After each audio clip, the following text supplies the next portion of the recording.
1981 October 15 ஈரோட்டில் பிறந்து பள்ளி கல்லூரிகளில் படிக்கும் போதே தன் பேச்சு திறமையால் பல பரிசுகளை வென்றவர்.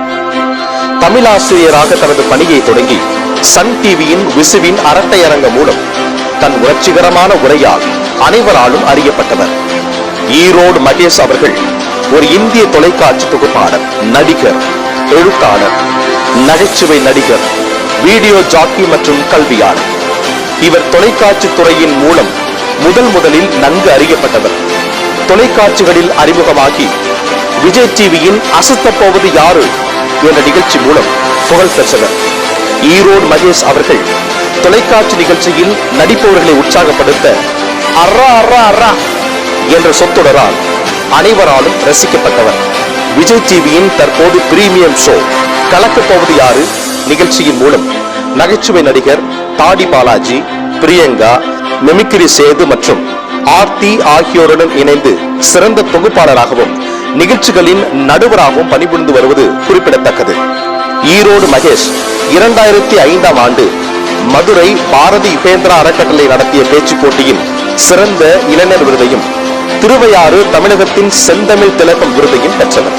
கில்ட் ட்ரஸ்ட் ஈரோடு மூலம் 2005 மற்றும் 2006ஆம் ஆண்டு தமிழ்நாடு சிறந்த பேச்சாளர் விருது, 2019ஆம் ஆண்டு விஜய் டெலிவிஷன்ஸ் விருதுகளால் சிறந்த தொகுப்பாளர் இரட்டை விருதையும், 2022ஆம் ஆண்டு பேச்சு போட்டிகளில் விஜய் டெலிவிஷன்ஸ் விருதுகளால் சிறந்த தொகுப்பாளர் இரட்டை விருதையும் பெற்றவர்.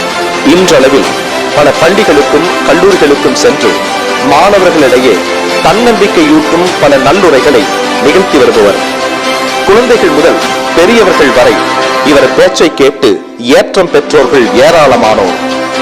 குழந்தைகள் சிகரம் தொட, மாணவர்கள் எழுச்சி பெற, உறவுகளை நேசிக்க, அப்பாக்களை அரவணைக்க, அம்மாவை ஆதரிக்க, மனநிறைவில் குழந்தைகள் போல் இருக்க, ஆசை பெரிதாக இருப்பின் அதுபோல் உழைக்க இருக்கணும் என்பதை அனைவருக்கும் புரிய எளிய இனிய நடையில் தனது உணர்வு பூர்வமான பேச்சாற்றலால் அனைவரையும் ஈர்த்தவர்.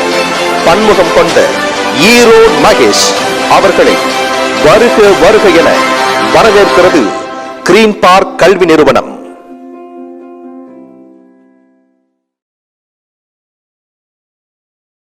கருவறையிலே கால் பதித்த நாள் தொட்டு, கருவறையிலே கால் பதித்த நாள் தொட்டு மேடையிலே பூரிப்போடு நிற்கின்ற இற்றைய நாள் வரை நான் போகிற வழியெங்கும், நான் போகிற ஊரெங்கும் துணைக்கு தன்னுடைய இதயத்தையும் அனுப்பி வைக்கிற என்னுடைய தாய் தந்தையரின் பாதங்களை பணிந்து என்னுடைய பணியை துவங்குவதிலே மிகப்பெரிய மகிழ்ச்சி.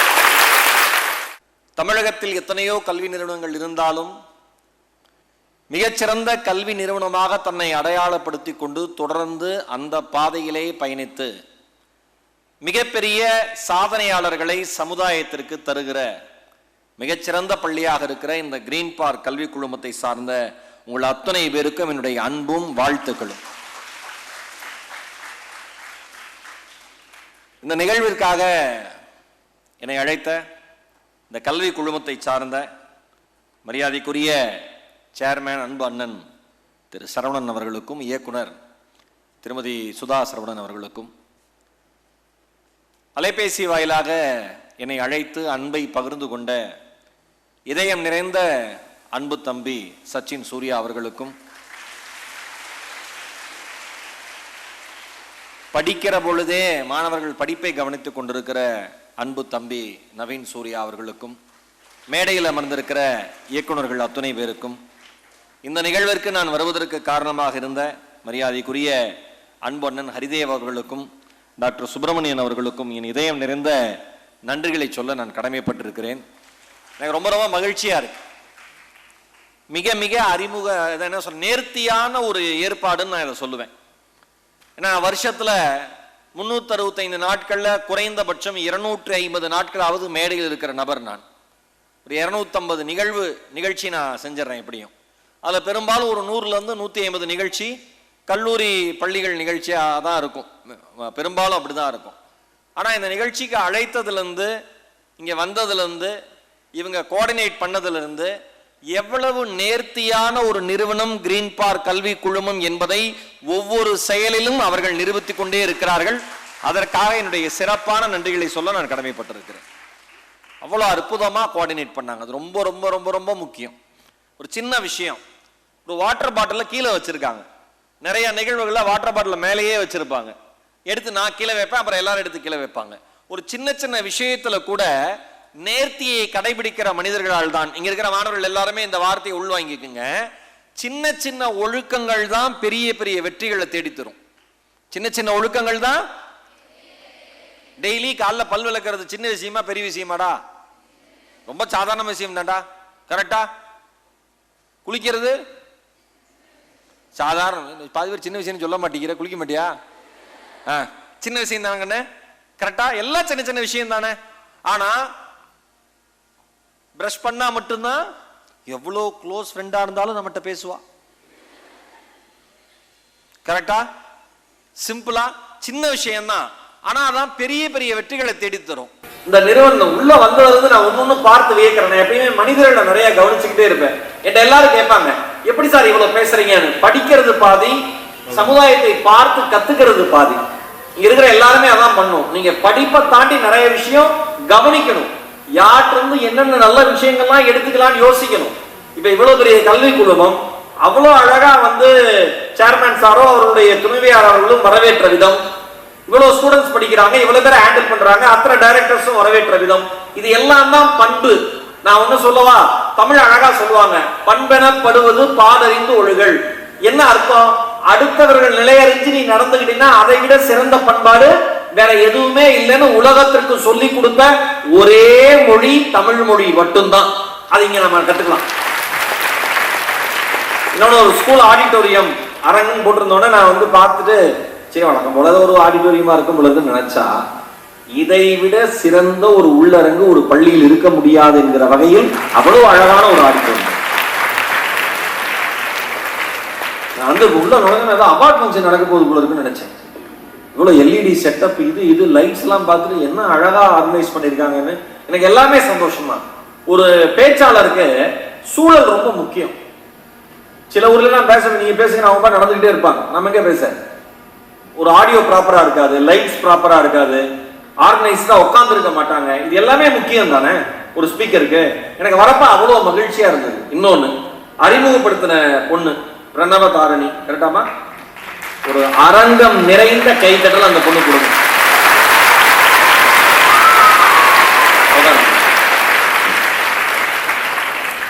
ஒரு சின்ன குறிப்பு கூட இல்லாம, சும்மா பார்க்காம பேசலாம் தான், ஆனா ஒரு டவுட்டுக்காண்டியாவது பேப்பர்லாம் வச்சுப்பாங்க.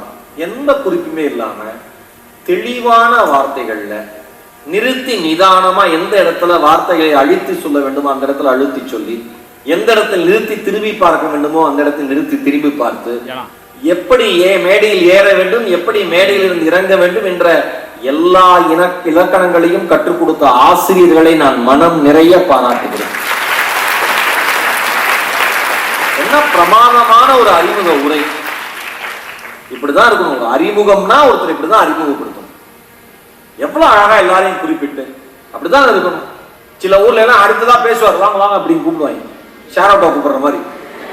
யாரா கூப்பிடுறீங்க? நீங்க வாங்க தம்பி அப்படிங்க என்ன நிக்க வச்சுட்டு உங்க பேர் என்னன்னு கேட்பான். இந்திய நான் ஈரோடு மகேஷமே, ஈரோடு ரமேஷ் தம்பி பேசுவாருன்னு பாப்பேன். இப்படி நான் அவமானப்பட்டா சந்தோஷமா இருக்கு பிள்ளைங்களுக்கு. நான் நடந்து வரப்ப பாக்குறேன், அது 2 பிள்ளை பேசுது, என்னுடைய அவசரமா இருக்காரு அப்படின்னு. ஹைட்டா இருக்காருடி அண்ணன். சிரிப்ப பாருங்க ஒரு குட்டிக்கு. நல்லா சிரிடா, அப்படிதான் சிரிக்கணும் நல்லா. நீ தான் ஒன்னதான் சொன்னேன், நான் இல்லைன்னு சொல்லாத, ஒன்னதான் சொன்னேன். அழகா சிரிச்ச சத்தமா அப்படிதான் சிரிக்கணும் சார். நம்ம பார்த்தோன்னே நான் இல்லடி நீ தான் அப்படின்னு. நம்ம கிளாஸ்ல மேம்லாம் ஏதாவது கொஸ்டின் கேட்டாங்க, சார் ஏதாவது கொஸ்டின் கேட்டாங்க அப்படின்னா நம்மளுக்கு ஆன்சர் தெரியலன்னா நம்ம என்ன பண்ணுவோம்? பக்கத்துல இருக்கிற பாப்போம். அதுக்கு என்ன அர்த்தம்னா, எனக்கு மட்டும் தெரியாதுன்னு அர்த்தம் இல்லை சார், இவளுக்கும் தெரியாது, இவட்டையும் கேளுங்க.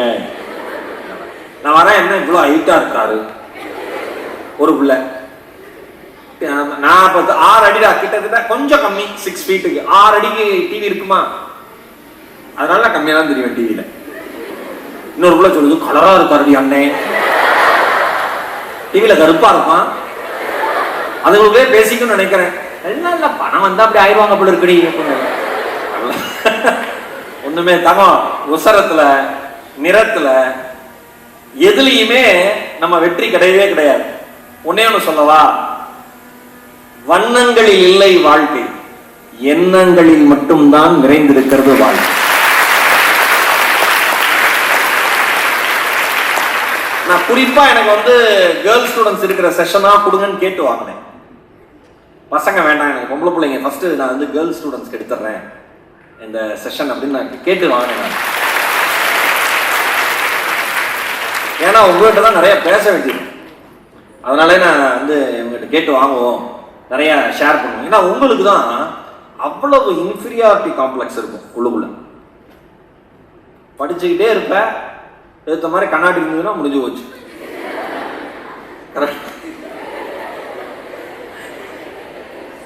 இப்ப கண்ணாடியே அவசியம் இல்லை, செல்போன் இருக்கு, ஃப்ரண்ட் கேமரா இருக்கு. நான் என்ன கேட்கறேன், நீ படிக்கிறது இங்கிலீஷோ கெமிஸ்ட்ரியோ மேக்ஸோ ஏதோ சப்ஜெக்ட், அதுக்கும் இதுக்கும் என்ன சம்பந்தம்? அது வீட்டில் தானே இருக்க. கரெக்டா தங்கம்? கவன சிதறல்ங்கிறது எங்கெல்லாம் ஏற்படுதுன்னு பாருங்க. 1 மணி நேரம் நீங்கள் புத்தகத்தை திறந்து வைத்து படிக்கிற பொழுது 1 மணி நேரமும் உங்கள் சிந்தனையும் கண்களும் புத்தகத்திலேயே இருந்தால் இந்த உலகம் உங்களை கொண்டாட காத்திருக்கிறது என்ற அர்த்தம். மறந்து விடாதீர்கள். கவனத்தை சிதற விடுகிறவர்கள் வாழ்க்கையில் வெற்றி அடைவதாய் வரலாறே இல்லை. ஆனா இந்த உலகம் என்ன பண்ணிருச்சு, நம்மள உங்களை எப்படிலாம் டிஸ்டர்ப் பண்ண முடியுமோ அப்படிலாம் டிஸ்டர்ப் பண்ண இந்த உலகம் கத்துக்குச்சு. கரெக்டா? டிஸ்ட்ராக்ஷன் அவ்வளவு இருக்கு. இப்ப எங்க நான் உண்மையிலே உங்களை எல்லாம் பாராட்டுறேன். ஏன் தெரியுமா? இப்ப எங்க காலகட்டத்துல இல்ல சச்சின், எனக்கு அப்புறம் ஒரு 10 வருஷங்கள் சச்சின் பிறந்து வளர்ந்து அந்த காலகட்டத்துல கூட இவ்வளவு டிஸ்ட்ராக்ஷன் கிடையாது. மொபைல் போன் இருக்குதா சச்சின் நீங்க வந்தப்ப? கிடையாது. மொபைல் போன் வச்சுக்கிட்டு படிக்கிறதுலாம் பெரிய சாதனை. உண்மையிலே உங்க எல்லாரையும் நான் பாராட்டுறேன்.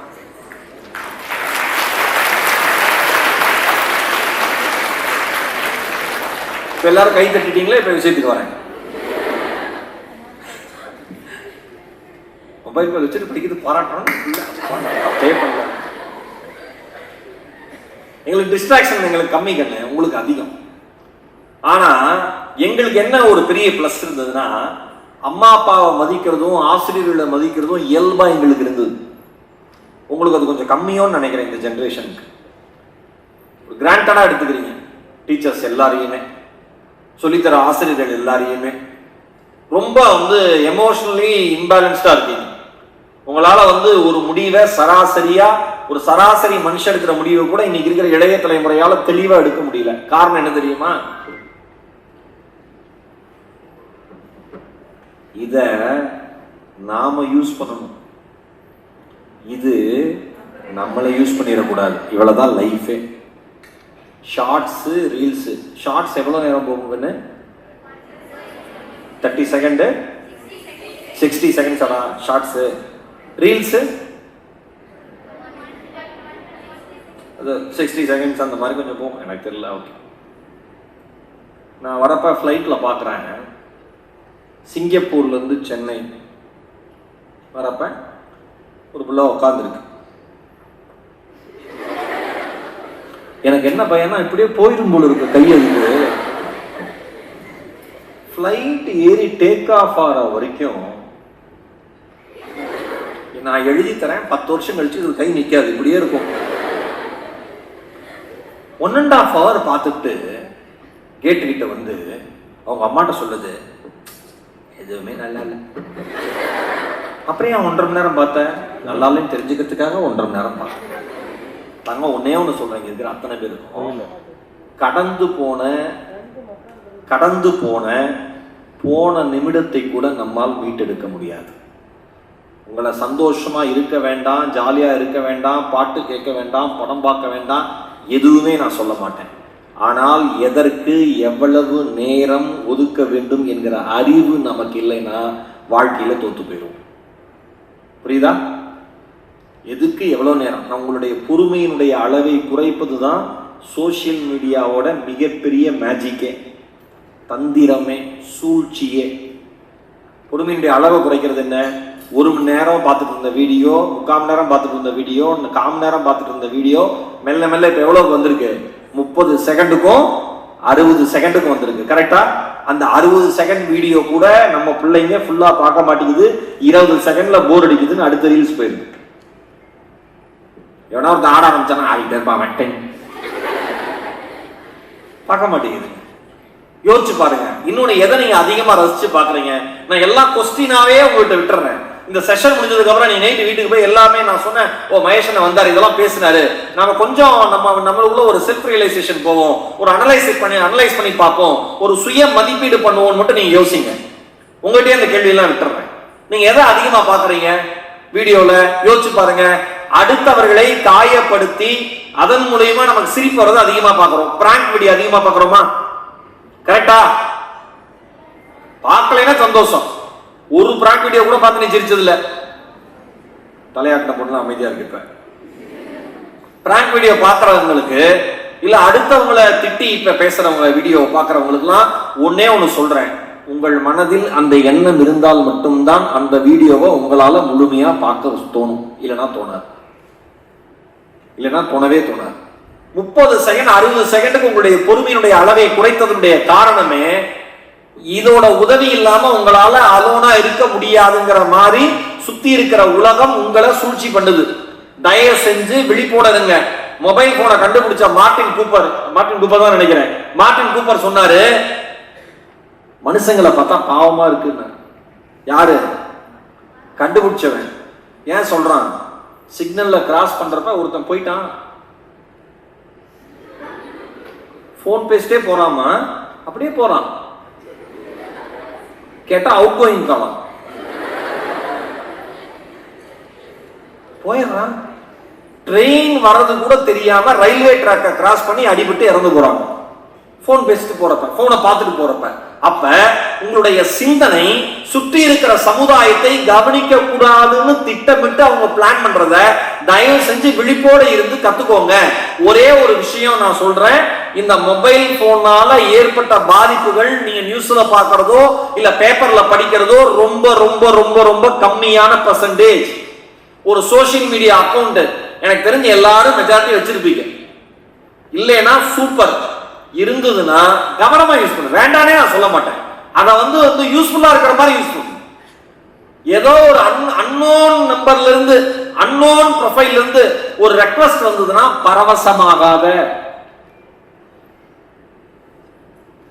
நம்ம பிள்ளைங்களுக்கு அதான் பிரச்சனையே.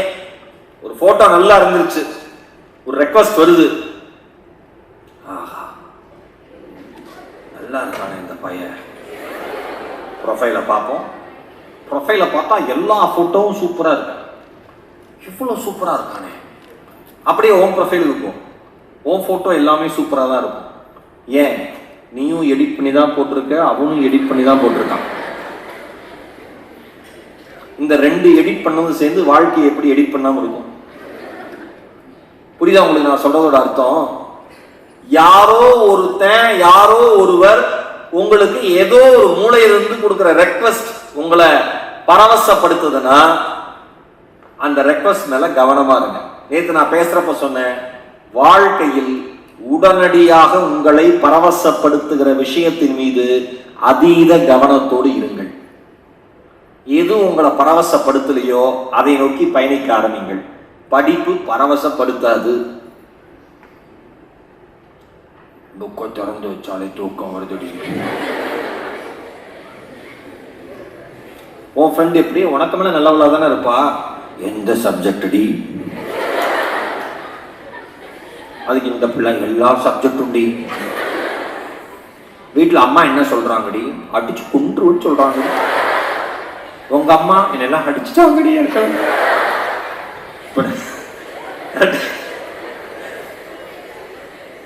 புத்தகத்தை படிக்கிறது நம்மளுக்கு ஆகாது. இதுல சில குழந்தைங்கலாம், சில ஸ்டூடெண்ட்ஸ் என்ன பண்றீங்க, டீல் போடுறீங்க பேரண்ட்ஸோட. 4 hours படிப்பேன், 1/2 hour ஃபோன். கரெக்டா? 4 hours படிப்பேன், 1/2 பண்ணும். 1/2 முடியாது. சரி 1 ஹவர்மா. அம்மா புரியல, என்னடி 1/2 முடியாதுங்கிறேன். அப்புறம் என்ன கூட 1/2 நான் தான் படிச்சுக்கல. ஒன்னே ஒன்று சொல்லவா, 4 மணி நேரம் நீங்கள் படித்த ஞாபக சக்தி 1/2 மணி நேரம் வீடியோ பார்க்கறதுல காணாம போயிடும். கவனமா இருங்க. எதை நோக்கி உங்கள் கவனம் பரவசப்படுகிறதோ அந்த கவனத்தின் மீது கவனமாக இருங்கள். வாழ்க்கை உங்களை எளிமையாக வீழ்த்தும். வாழ்க்கை உங்களை அபூர்வமாகத்தான் வாழ்த்தும். வாழ்க்கை உங்களை வாழ்த்துவதற்கு நிறைய உழைக்க வேண்டியிருக்கும். மறந்துடாதீங்க, நிறைய உழைக்கும். தோனி சொன்னாரு, திங்க் அண்ட் வின் லைக் தோனின்னு ஒரு புத்தகம் இருக்கு, வாய்ப்பு படிங்க. அதுல தோனி சொல்றாரு, நான் ஒரு ஷாட்டை 100 முறை பிராக்டிஸ் பண்ணுவேன். 100 முறை பிராக்டிஸ் பண்ணதுக்கு அப்புறம் அந்த ஷாட்ல நான் வந்து எக்ஸ்பர்ட் ஆவேன். எக்ஸ்பர்ட் ஆனதுக்கு அப்புறம் தான் எனக்கு நேர்மறை அணுகுமுறை வரும். கடுமையான உழைப்புக்கு அப்புறம் வருகிற வெற்றி தான் நிரந்தரமான வெற்றி. கடுமையான உழைப்புக்கு பிறகு வருகிற வெற்றி தான் நிரந்தரமான வெற்றி. ஒருவேளை வெற்றி கடுமையாக உழைக்காமல் வந்தால் அது நம்முடைய வெற்றி அல்ல என்பதில் கவனமாக இருங்கள்னு சொல்றாரு தோனி. அசந்து போன படிச்சுட்டு சில சமயம் படிக்காம எழுதிருப்பீங்க, டக்குன்னு மார்க் வந்துடும். உடனே நீ என்ன பிக்ஸ் பண்ணிப்ப, படிக்காம போனதாண்டி நம்மளுக்கு மார்க் வருது. அந்த வெங்காயம்லாம் உரிக்க முடியாது எல்லா சமயமும். வெங்காயம் ஒன்று இருந்தால் தான் உரிக்க முடியும். என்னைக்காவது ஒரு நாள் அது உரிக்கலாம், அவ்வளோதான். முடியும் முடியும் படிக்காம. எனக்கெல்லாம் சில சில பொண்ணுங்கள்லாம் பார்த்துருக்கேன், சில பசங்களையும் பார்த்துருக்கேன். எனக்கு இப்படி ஒரு ஆளுங்கள்லாம் நான் வந்து வாழ்க்கையில் பார்த்ததே கிடையாது. இப்போ நம்ம ஆளுங்க எல்லாம் அப்படி தான் இருக்கு. சில இடத்துல தான் உட்காந்து படிக்கும். அங்கே உட்காந்து படித்தாதான் ராசியா. கரெக்டா சார்? சிலது ஃபேன் 5ல் வைக்காதுங்க, 4லேயே வச்சிருமா. ஏம்மா வேர்க்குதுல, 4ல் வச்சாதான் மார்க் நல்லா வருது. அவங்க அம்மா யோசிக்கிறாங்க, மென்டல் இன்டல் ஆயிட்டாளா? ஃபேன் 5ல் வைக்கிறதுக்கும் 4ல் வைக்கிறதுக்கு இவன் படிச்சு மார்க் வருது சொன்னா அவனுக்கு புரியாது. போனி பேசாம அம்மா ஏதாவது சொல்றாங்க, உடனே என்ன பண்றது, புக்கை தூக்கி கொடுக்குறது. நீ படிச்சு பாரு கெமிஸ்ட்ரி, நீ படி. எல்லாம் தெரிவிக்கிறீங்கன்னா எல்லாம் சொல்லிருக்கீங்கன்னு அர்த்தம். படிச்சு பாரு கெமிஸ்ட்ரிய. அப்படியே கிருட்டு தெரியுமா உனக்கு? போய் மளிகை கடையில வந்து 4 பொருள் வாங்கிட்டு உட்காந்து 5 மணி நேரம் நீ டோட்டல் போட்டுக்கிட்டு இருக்க. அவ்வளவு பக்கமா மேக்ஸ் போட்டு பாக்குறேன். விளையாட்டுன்னு நினைக்கிறியா? உனக்கு எல்லாம் சொன்னா புரியாது. ஃபேன் 4ல் வச்சுட்டு போ. அந்த அம்மா ஃபேன் 4ல் வச்சுட்டு 5 ரூபாய் குடிச்சுட்டு சொல்லுது. படிப்பை கூட நிப்பாட்டிடலாங்க, பைத்தியமாயிருவா போல இருக்கு. அப்ப நல்லா யோசிங்க, எந்த இடத்துல நம்ம சிக்கல் வருது தெரியுமா? நாம தோல்விக்கான காரணத்தை கண்டுபிடிக்கல. கரெக்டா சொன்னோம், காம்ப்ரமைஸ் பண்ணிக்கிறோம். நல்லா இந்த வாக்கியத்தை நல்லா மனசுல போட்டுங்க. தோல்விக்கான காரணத்தை கண்டுபிடிக்காம நாம இப்படி இருந்தா ஜெயிச்சிருவோம், இப்படி இருந்தா ஜெயிச்சிருவோம், இப்படி இருந்ததுனால நம்ம தோத்துருவோம் அப்படின்னு தோல்விக்கான காரணத்தை கண்டுபிடிக்காம காம்ப்ரமைஸ்லயே நம்ம வாழ்க்கை ஓடுது. ஒன்னே ஒண்ணு சொல்றேன், இந்த அரங்கத்தில் இருக்கிற அத்தனை பேரும் மனசுல வச்சுக்கோங்க, தோல்விக்கான காரணத்தை சொல்பவன், காரணத்தை சொல்றான், நான் எதனாலதான் தோத்தேன் காரணத்தை சொல்றான்ல, அவன் ஒரு நாளும் ஜெயிக்க மாட்டான். தோல்விக்கான காரணத்தை கண்டுபிடிப்பவன் வாழ்க்கையில் வெல்லாமல் விட்டதாய் வரலாறே கிடையாது என்பது வாழ்க்கை தருகிற நியாயம். கண்டுபிடிங்க, எதனால நம்ம இந்த சப்ஜெக்ட்ல மார்க் அவ்வளவு எஃபெக்ட் போட்டு மார்க்கே வரும் சொல்றோமா? எப்பயுமே படிப்பேன். என்ன படிப்பேன் தெரியாது, படிச்சுட்டே. கரண்ட் கட்டாயம் ஒரு பிள்ளை படிச்சிருக்கு. அம்மா கேட்டிருக்காங்க, கரண்ட் கட்டாயம் போச்சு என்ன படிச்சுக்கிட்டு இருக்கேன்னு.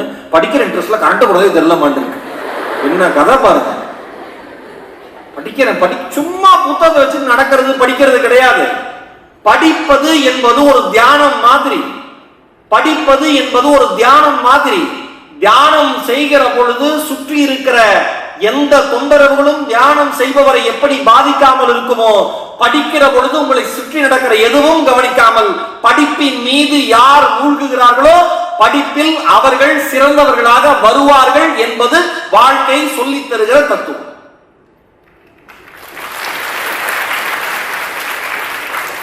புக்கை திறந்து வச்சுக்கிட்டு அம்மாவை குறை சொல்றது, அப்பாவை குறை சொல்றது, அண்ணனை குறை சொல்றது, வீட்டுல நண்டு சிண்டு இருந்ததுன்னு அதுல போட்டு அடிக்கிறது.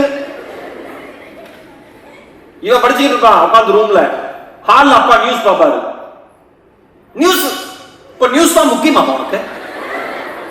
அப்புறம் டப்புன்னு ரிமோட்லாம் பதறி எடுத்து கீழே வச்சு ஆஃப் பண்ணிட்டோமா. ஒரு புள்ள அப்படி சிரிக்குது, அண்ணே நம்ம வீட்டுக்கே வந்து பார்த்துருப்பாரு போல இருக்கு. போயிடுச்சு உள்ளுக்குள்ள. கொஞ்ச நேரம் கழிச்சு மறுபடியும் பாட்டு ஓடும். இது டென்ஷன். நியூஸே வேண்டாம்னு சொல்றேன், பாட்டு கேட்குறேன். படிக்க முடியல என்னால, அவ்வளோ அப்செட்டா இருக்கு எனக்கு. நேரம் வெளில வந்து டிவி ஆஃப் ஆயிருக்கு, அப்பா உட்காந்துருக்காரு அமைதியா. பாட்டு சத்தம் கேட்டது, அப்பா சொல்றாரு பக்கத்து வீட்டுல போய் சொல்லிட்டு வா அங்க அப்படின்னு சொல்லிட்டு. அம்மா கதவை தட்டினாங்கன்னா எதுக்கு பூஸ்ட் ஹார்லிக்ஸ் இந்த மாதிரி தான் கொடுக்கறதுக்கு, நல்லா குழந்தை படிக்கட்டும் பாவம். கதவை திறந்து கேட்குறப்ப கொடுத்தா போதும், சும்மா தட்டிட்டே இருக்காது, டிஸ்டர்ப் ஆகுது. அதாவது என்ன சொல்றது, இதுல படிப்பு கெட்டு போச்சான். எவ்வளவு காரணங்கள் நம்மளுக்கு நாமளே சொல்லிக்கிறோம் பாருங்களேன். ஜெயிச்சவங்க யாருமே அவங்களுக்கான காரணத்தை சொல்றதே கிடையாது. எத்தனை நாள் 12th எக்ஸாம் முடிஞ்சோன்னா 10th எக்ஸாம் முடிஞ்சோன்னா வர பேப்பர்ல நான் செய்திகள் யார் தெரியுமா பார்ப்பேன்? யார் ஸ்டேட் ஃபர்ஸ்ட் வந்தான்னு பார்க்க மாட்டேன், ஸ்டேட் செகண்ட் யார் வந்தான்னு பார்க்க மாட்டேன், ஸ்டேட் தேர்ட் யார் வந்தான்னு பார்க்க மாட்டேன், district first, district second, district third, இவங்களை பத்தி எனக்கு கவலை இல்லை. நான் யார் தெரியுமா அதிகமா கவனிப்பேன்? பள்ளிக்கூடத்துல படிச்சுட்டு பார்ட் டைமா வேலை பார்த்துட்டு அம்மா இல்லாமையோ அப்பா இல்லாமையோ இல்ல அம்மா அப்பா இல்லாமையோ ஏதோ ஒரு ஹோம்ல வளர்ந்துட்டு படிச்சு ஒரு 80% எடுக்கிறாங்க பாருங்க ஒரு ஸ்டூடெண்ட், அவர்களை விட சாதனையாளர்கள் இந்த மண்ணிலே வேற யாரும் கிடையாது. விருதுநகர்ல பரோட்டா போட்டுட்டு ஒரு பையன் காலையில ஃபுல்லா ஸ்கூல் படிச்சுட்டு விடிய விடிய 11:30 மணிக்கு மேல வந்து உட்காந்து 2 மணி வரைக்கும் படிச்சுட்டு மறுபடியும் காலையில 5 மணிக்கு எழுந்து ஸ்கூலுக்கு போறான். அந்த பையன் 85% வாங்கினான். வீட்டு வேலையெல்லாம் செஞ்சுட்டு, அப்பா இல்லாத பொண்ணு கூலி வேலைக்கு போற பொண்ணு வீட்டு வேலையெல்லாம் செஞ்சுட்டு அம்மா ஹெல்ப் பண்ணிட்டு குழந்தைங்களுக்கு தங்கச்சி தம்பிங்களுக்கு சமைச்சு வச்சுட்டு அது படிக்க போகுது, அது 91% வாங்குது. கேட்டது எல்லாம் செஞ்சு கொடுக்க அம்மா அப்பா இருக்காங்க. தமிழ்நாட்டிலே பெஸ்ட் ஸ்கூல் கிரீன் பார்க்ல படிக்கிறோம், சூப்பரா கோச்சிங் எடுக்கிறாங்க. ஆனா படிக்க முடியல, நெல்லியுது. கஷ்டமா ரொம்ப நேரம் உட்காந்தே படிக்க முடியல, ஓடிட்டு படி. என்ன ஏதாவது ஸ்டேட்மெண்ட்? இதெல்லாம் ஒரு ஸ்டேட்மெண்டான்னு கேட்கிறேன். என்னைக்காவது அம்மா கிச்சன்ல ரொம்ப நேரம் சமைக்க முடியல, யாராவது தூக்கி வீட்டுல 2 பேர் தூக்கி நில்லுங்க, குடும்பத்தை நான் தூக்கி சுமக்கிறேன், என்ன தூக்கி சுமங்க, நான் அப்படியே கிண்டுவேன் பொரியல, அப்படியே குழம்பு வைப்பேன். எந்த அம்மாவை சொல்லியிருக்கா? ஏன் உங்களுக்கு பாடம் நடத்துறாங்க பிரின்சிபல் சார் இருக்காரு, ரொம்ப நேரம் நின்னே பாடம் நடத்த முடியலப்பா, பெட்ட போட்டு படிச்சுக்கிட்டே சொல்லுவேன், நீங்க எல்லாம் படிக்கணும் சொல்லியிருக்காரா? கரெக்டா? எந்த மனிதன் தான் செய்கிற வேலையை சலித்துக் கொள்கிறானோ அந்த மனிதன் அந்த வேலையில் சிறந்தவனாக வருவதற்கு வாய்ப்பே இல்லை. எந்த மனிதன் தான் செய்கிற வேலையை ஒவ்வொரு நாளும் சிறந்த வேலையாக மாற்றுவதற்காக உழைக்கிறானோ அந்த வேலையினுடைய சிகரத்தில் அந்த மனிதன் நின்று கொண்டிருக்கிறான் என்று அர்த்தம். நீங்கள் சிகரத்தில் ஏற வேண்டும் என்றால் சலிச்சிக்கவே கூடாது. எல்லாத்துக்கும் சலிச்சு. கரண்ட் போயிருச்சா? படிக்கிறப்பதான் கரண்ட் போகும். கரண்ட் இருக்கிறப்ப ஏன் மேடம் படிக்கல? நானா கேட்பேன், ஏன் மேடம் கரண்ட் இருக்கிறப்ப படிக்கல? கரண்ட் இருக்கும்னு நினைச்சேன். அதே மாதிரிதான் நாங்களும் படிப்பீங்கன்னு நினைச்சோம். படிக்கிறது அவ்வளவு காரணம் வரிசையா லிஸ்ட் அவுட் பண்றது. இதுல சில குழந்தைங்கலாம் இருக்கு, எக்ஸ்ட்ரீம் போயிடும். எந்த ஃபங்க்ஷனுக்கு என்ன கூப்பிடாதுமா, ஏன் எக்ஸாம் வருது.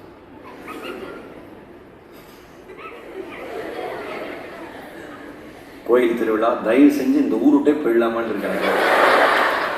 3 நாள் சத்தம் தாங்க முடியல என்னால். அவ்வளோ இம்பார்ட்டன்ட் எக்ஸாம் எனக்கு. நான் 12th படிக்கிறேன், 10th 11th வந்தாச்சு. இப்போ என்ன விளையாட்டாங்க, இவ்வளோ ப்ரெஷர் என்னால் ஹேண்டில் பண்ண முடியல.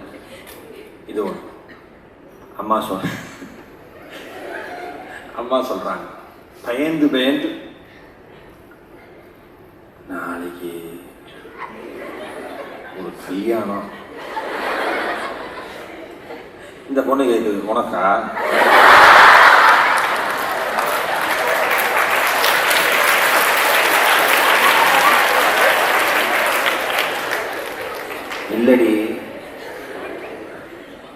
சித்தப்பா பையனுக்கு கல்யாணம். அதுக்கு இல்லை நீ நான் உன்னையும் கூப்பிட்டு வர சொல்லியிருக்காங்க. அவங்க பசங்களாம் படிச்சு முடிச்சு வேலைக்கு போயிட்டாங்க. நான் உங்களோட ஃபங்க்ஷனுக்கு வரணும், படிக்கவும் செய்யணும், மார்க்கும் எடுக்கணும், குடும்பத்தையும் காப்பாற்றணும். அந்த அம்மா சொல்லுது வர வேண்டாமா? வரவே வேண்டாம். நீங்க பண்ற வேலை தானே இதெல்லாம். பேச பயப்படுறாங்க படிக்கிற வயசுல அம்மா அப்பா. அப்பாவா ஏதோ தன் பொண்ணு நாளைக்கே இந்தியாவை காப்பாற்ற போகுதுன்னு நினைச்சிட்டு இந்த அப்பாக்கெல்லாம் ரொம்ப வெகுளி. புள்ள படிக்குது அமைதியா இருக்கு. அம்மாவுக்கு தெரியாத லட்சணம். 24 மணி நேரம் வீட்டுல இருக்க அம்மாவுக்கு தெரியாதா? யாரு உன் புள்ள படிக்குது, சரி போ அப்படின்னு நான் பக்கத்து வீட்டு போய் சீரியல் பார்க்குறேன், அது போயிடும். இவர் உட்காந்துக்கிட்டே இருக்காரு, நல்லா படிமா நல்லா படிமா. இது ஃப்ரெண்ட்ஸுக்கு மெசேஜ் அனுப்புது, அப்பாடி அம்மா வெளில போயிட்டாங்கடி, அப்பாவை ஈஸியாக ஏமாத்திடலாம், ஜாலி, நீ எவ்வளோ நேரம் ஃப்ரீடி, டெக்ஸ்ட் பண்ணலாம், ஹைடி என்னடி பண்ணுற, நானும் சும்மா தாண்டி இருக்கேன், நீ சும்மா 12th முடிச்சுட்டு என்னடி பண்ணுவோம், 2 பேரும் வீணா போவண்டி.